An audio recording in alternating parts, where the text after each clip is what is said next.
En Zouglou, ça réussit toujours. Trois mots que m'inspire ce mot, c'est ce qu'on voit là. Le premier mot, c'est mensonge. Parce que M. Thiam, son porte-parole, en fait, son porte-parole était à la même place ici, Bendoumi. Et Evelyne Deba était là. Il a menti aux Ivoiriens, il a menti aux militants. Il a menti en disant que M. Thiam n'avait plus de problème, il était exclusivement ivoirien. On ne peut pas venir faire la politique autrement et mentir. Le même jour, comme ça. Si, il a dit ici, la vidéo est là. La vidéo, elle a dit, les internautes pourraient voir la vidéo. Il a menti. Donc voici des gens qui sont venus faire la politique autrement et qui mentent. Qui mentent tout le temps à leurs militants. Et quand j'ai fini de donner l'information, l'émission n'était même pas encore finie. M. Blessy, son avocat, a menti aux militants et il a menti aux Ivoiriens. Le lendemain, son député a encore menti. Donc c'est un mensonge organisé par un parti politique qui, quand ils sont pris en flagrant délit de mensonge, ne peut pas venir assumer leur mensonge sur ce plateau, fuir en disant un tweet, en accusant NCI. Mais c'est malsain.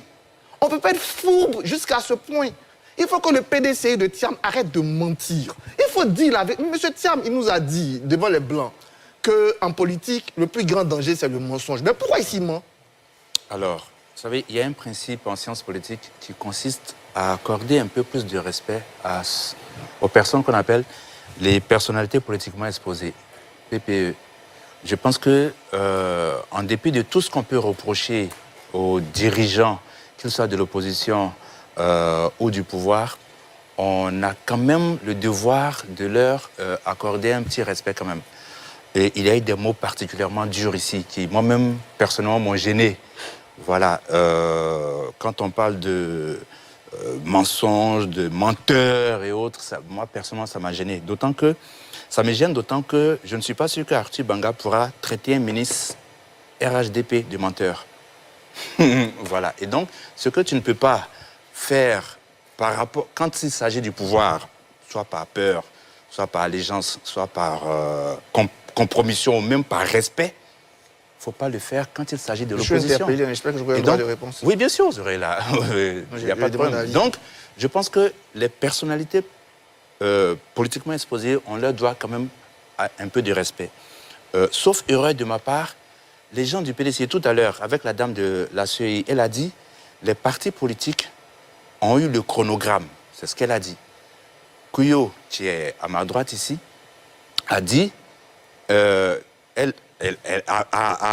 a estimé que la CEI avait dit que la révision de la liste électorale ne serait pas possible en 2025.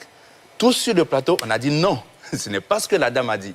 La dame a dit que le chronogramme avait été présenté aux partis politiques. Mais c'est exactement ce qui se passe dans ce dossier.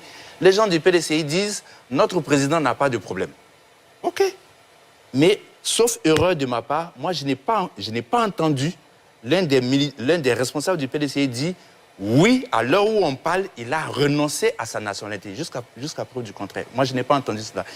J'ai entendu, effectivement, les blessés et autres dire « Non, vous savez, il n'y a pas de feu en la demeure ». Mais c'est deux choses totalement différentes. Tu ne peux pas nous permettre d'utiliser tous ces mots assez agressifs vis-à-vis d'eux. Ça, c'est ce que je souhaitais dire sur ce sujet. Maintenant, le deuxième sujet... En Zouglou, ça réussit tout.